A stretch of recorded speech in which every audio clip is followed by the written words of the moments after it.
What is up YouTube? Jonny B here again today, and we're going to be bringing you another video on the IS300. I know you guys are dying to see a little bit more about the IS300. One of the next things that we're going to be doing, since we were still working with suspension recently, is we're going to be upgrading the knuckles a little bit with this thing called EZknuckles. I think it's a angle kit. So with this, you can utilize all of your stock arms. You don't have to worry about anything else, and you're going to get up to 65 degrees of angle. So you're going to have way more angle just with this piece here. They do require you to get GS300 outer tie rods, and then we're gonna go with like a generic, I think it's EV179. It's just the part number. This is gonna be the inner tie rod, so they're actually shorter. They have a lot more tread, so that way you can adjust, your alignment a lot better. So with this billet piece right here, which actually looks really gorgeous, it's really nice. We're gonna get that angle, and it actually adds a bit amount of camber, and then it corrects all of the Ackerman, and we get some caster as well to remove the tires from hitting the back part of the fender well. It'll actually move the tires forward. That's going to just be helping out a lot, and it's inexpensive because you can just run this and not have to modify any of your control arms. Obviously ours are a little bit modified as well, but this is going to work. This is going to give us the angle that we need, if we're going to be sliding it. So the first thing you want to do is go ahead and remove your lower ball joint. In our case, this is a brand new OEM ball joint, and we're just going to go ahead and chop this section off, which is the part that actually bolts straight to your steering rack. So that's going to get removed, and yeah, let's go ahead and cut it off.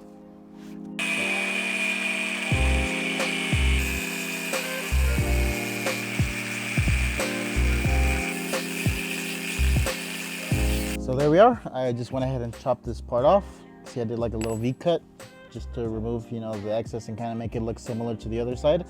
And to make it look a little bit nicer, I'm gonna go ahead and grind it down with this flappy disc. And then I'm probably gonna go ahead and paint that section there so it's not all exposed, to make it look like if it came like that from factory.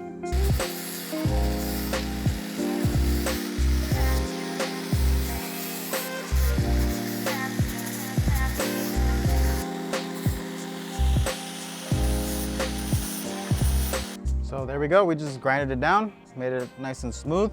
Now we're just gonna go ahead and paint it black right there as well, so it all looks the same. So here it is, paint matched, just so it wouldn't rust in that specific spot. It's looking really good now with the flat black.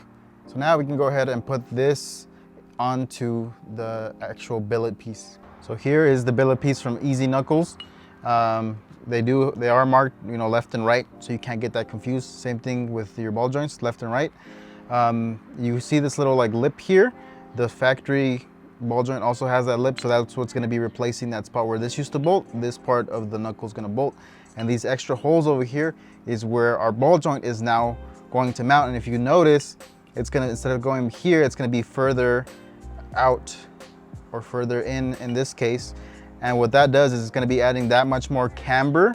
And then if you notice how the holes are offset, it's also going to be shifting it forward a little bit. And that's what's going to be causing that that caster adjustment as well. So it's pretty cool. And then down here, the billet piece is milled out, and that's where your ball joint is going to sit. So there's only one way to do it. You can't get it wrong. Normally it would be this way because this is the side that we cut that bolts to the steering rack. But in this case, this is the part that's going to bolt to the steering rack, and this part's going to be flipped backwards. So it's just the way that they designed it.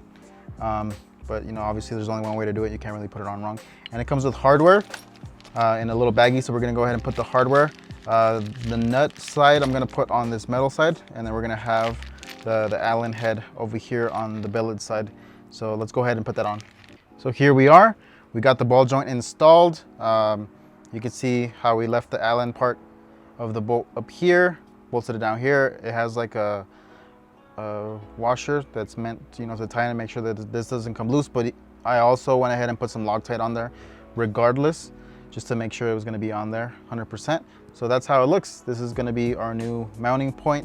This is going to go straight to the knuckle. There's two bolts that come down here. Also, I'm going to put Loctite on those, and then you will have your new point here for the outer tie rod. So let's go ahead and mount this. I'm going to move the knuckle out of the way, get it put on there. have it hold itself a little bit while I go ahead and bolt it to the original bolt location on the actual knuckle, and then tighten it down a bit.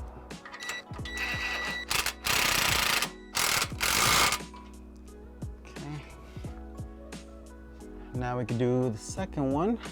Obviously I put Loctite on these as well, so we can make sure that these stay in there pretty good. Reviews in the past, they've said that this has come loose, but most of the time you want to do a bolt check anyways when you're racing or drifting. It's just a safety precaution for you. These are bolted down to 90 foot-pounds of torque. And then now what we have to go ahead and do is just push the whole knuckle assembly up. Luckily my upper control arms are loose right now, so what I could do is just push it straight up and then have it land right on the lower control arm and have the ball joint in there. And I mean, that's pretty much installed. The only other thing that we have to do is, mess with our steering rack. But for the actual knuckle part, that's all fully installed. I just have to tighten down the lower ball joint.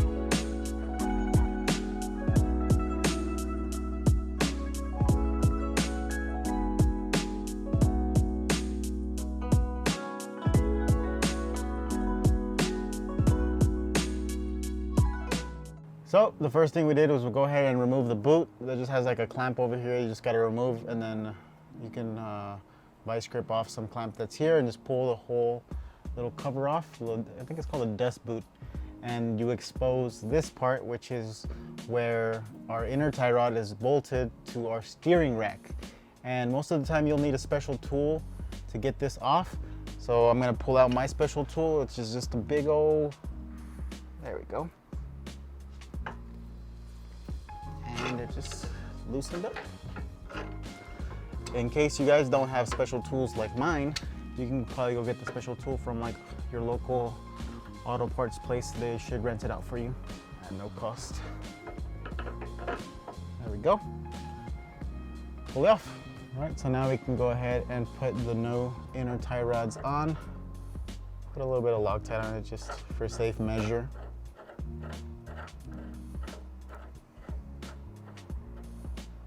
Perfect. Now we can go ahead and tighten it down with using my special tool once again. So most of you guys are probably wondering, Johnny, how did you remove the dust boot? Well, that's very simple. You can see there's like a little clip right here and it's kind of lifted. I just went ahead and smashed down this section right here, which is normally like a crimp zone. I just hammered it down. And then I went ahead and with a flathead just popped it off, and that's how I got the boot off. And the way I'm gonna put it back on is there's like a little backwards hook here and another backwards hook here. So I'm just gonna go ahead and grab some pliers and just grab those two spots and try to put this back on. And there we go. So now it's back into its little hook here. And now what I have to do is I have to recrimp this section here. For this, you are gonna need a special tool. And I did buy it. And all it does is it clamps these two edges, something like this, and it just kind of like squishes them down, and that's what gives it that tightening effect. There we go. Nice and tight. And then these little earpieces should get pushed back down because they're gonna protect this from getting squished and coming loose again, but that is super tight now. Now with the new inner tie rod and the dust boot on, we can go ahead and put the GS300 outer tie rods, which are a lot longer and they have a little bit more angle when it comes to clearance for the wheel. Or at least I think that's what the curve is for. Normally that's what it is for on different other cars. Man, this thing's so new, I can't even bend it. Let's try to get it in there. And it's in. So we got the angle kit installed. You know, it's a very inexpensive angle kit. Anybody can do this. I probably installed it 30 minutes to an hour. If you know what you're doing, you know you can do it pretty quick. And if you don't know what you're doing, you can still do it because it's actually really easy to do. If I had to rate this install, I'd say it's probably like a 2 out of 10 in the difficulty. The hard part being removing the ball joints, which is one of the parts that everybody always has a hard time with. But if you got a good hammer and a nice strong hit, boop, that ball joint will pop off. So. Normally when we have a full build that we're doing the car, building it in a whole video series, and just continuously building it, because this car isn't being driven as we're building it. This is just a straight up project car that's just in the garage, living its life on the lift. We can't test stuff. There's no way. You know, the car doesn't even run yet to be able to bring it down and set all that up and show you guys, you know, with the alignment and with all that stuff.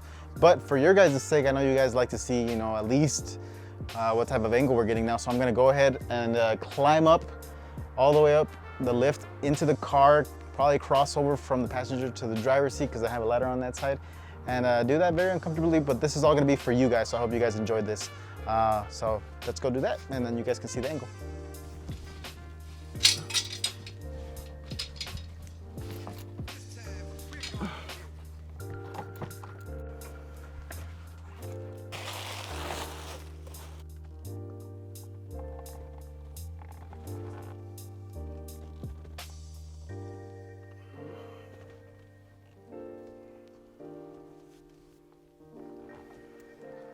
So, I hope you guys like that angle that we got.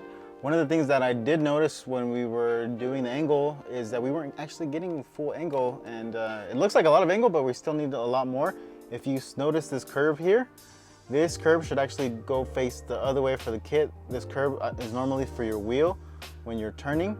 As you can see here, it has an R for right side, and this is the right side of the car. But since it has this extra curve, it actually interferes with the caster arm with this bolt right here. So if we go ahead and flip it, then we won't have that issue. This little space here will actually clear that, and I'm guessing we'll get more angle.